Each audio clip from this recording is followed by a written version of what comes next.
اور جب تمہارے لڑکے بالغ ہو جائیں تو ان کو بھی اسی طرح اجازت لینی چاہیے جس طرح ان سے اگلے یعنی بڑے آدمی اجازت حاصل کرتے رہے ہیں۔ اس طرح اللہ تم سے اپنی آیتیں کھول کھول کر بیان فرماتا ہے، اور اللہ جاننے والا ہے، حکمت والا ہے۔ اور بڑی عمر کی عورتیں جن کو نکاح کی توقع نہیں رہی اور وہ زائد کپڑے اتار کر سر ننگا کر لیا کریں تو ان پر کچھ گناہ نہیں، بشرطے کہ اپنی زینت کی چیزیں نہ ظاہر کریں، اور اگر اس سے بھی بچیں تو یہ ان کے حق میں بہتر ہے،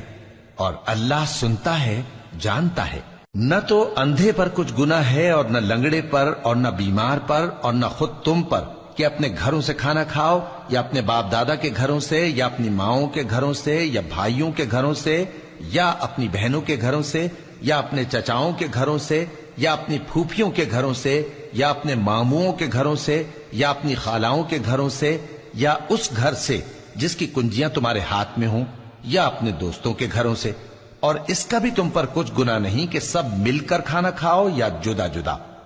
پھر جب گھروں میں جایا کرو تو اپنے گھر والوں کو سلام کیا کرو،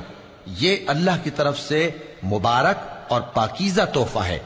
اس طرح اللہ اپنی آیتیں کھول کھول کر بیان فرماتا ہے تاکہ تم سمجھو۔ مومن تو وہ ہیں جو اللہ پر اور اس کے رسول پر ایمان لائے، اور جب کبھی ایسے کام کے لیے جو جمع ہو کر کرنے کا ہو پیغمبر کے پاس جمع ہوں تو ان سے اجازت لیے بغیر چلے نہیں جاتے۔ اے پیغمبر، جو لوگ تم سے اجازت حاصل کرتے ہیں وہی اللہ پر اور اس کے رسول پر ایمان رکھتے ہیں، سو جب یہ لوگ تم سے کسی کام کے لیے اجازت مانگا کریں تو ان میں سے جسے چاہا کرو اجازت دے دیا کرو، اور ان کے لیے اللہ سے بخشش مانگا کرو، کچھ شک نہیں کہ اللہ بخشنے والا ہے، مہربان ہے۔ مومنو، پیغمبر کے پکارنے کو ایسا خیال نہ کرنا جیسا تم آپس میں ایک دوسرے کو پکارتے ہو،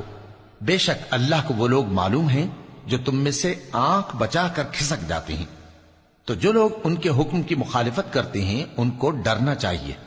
کہ ایسا نہ ہو کہ ان پر کوئی آفت پڑ جائے یا تکلیف دینے والا عذاب نازل ہو۔ دیکھو، جو کچھ آسمانوں اور زمین میں ہے سب اللہ ہی کا ہے، جس طریق پر تم ہو وہ اسے جانتا ہے، اور جس روز لوگ اس کی طرف لوٹائے جائیں گے تو جو عمل وہ کرتے رہے وہ ان کو بتا دے گا، اور اللہ ہر چیز سے واقف ہے۔